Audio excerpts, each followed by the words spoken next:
நிறைய இருந்து கொண்டிருக்கிறோம். இந்த காலி பணியிடத்தை நிரப்புவதற்கு அரசாங்கத்திலிருந்து நீங்கள் அனுமதி வாங்குறது ஒரு பெரிய விஷயம் தான். அதை அனுமதி வாங்கியும் போட வேண்டும்.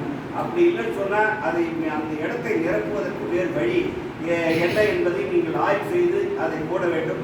அதில் இப்போ பார்த்தீங்கன்னா அந்த எப்போ 60-65 மேலே உள்ளவங்களாம் கொஞ்சம் போடாமல் புதுசாக இளைஞர்களை கொஞ்சம் போட்டு அவங்களுக்கு பயிற்சி கொடுங்க. பட்டதாரிகள் நிறைய பேர் இங்கே வேலை இல்லாமல் இருந்து கொண்டிருக்கிறாங்க.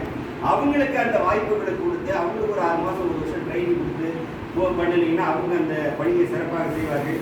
நீங்கள் 60 வயசுக்கு மேலே 70 வயசுக்கு மேலே உள்ளவங்களை சிஎல்லாம் நீங்கள் போடும்போது அவங்க பல மன உளைச்சல், மனச்சோர்வு, உடற்சோர்வு, சில இடங்களில் தூங்கி விடுறாங்க. சில இடங்கள் நமக்கு தெரிஞ்சால தானே போகிறப்ப போவோம், தெரிஞ்சவங்க தானே போவாங்க, அவங்க வேலை வாங்க முடியாது. எனவே அதை கொஞ்சம் நீங்கள் மாற்றி அந்த பேட்டரை மாற்றி நீங்கள் இளைஞர்களுக்கு அந்த வாய்ப்பினை கொடுக்க வேண்டும் என்று நான் இந்த நேரத்தில் கேட்டுக்கொண்டு, நம்முடைய ஆலையை பொறுத்தவரையில் சிறந்த ஆலை. இது நீங்கள் பணியாற்றுவதிலே மிகச் சிறப்பாக பணியாற்றுவதற்கான ஒரு வாய்ப்பினை நம்முடைய தலைமை நிர்வாகி அவர்கள் எடுத்துக்கொள்ள வேண்டும் என்று இந்த நேரத்தில் கேட்டுக்கொண்டு மீண்டும் உங்களை வாழ்த்தி விடைபெறுகிறேன். நன்றி.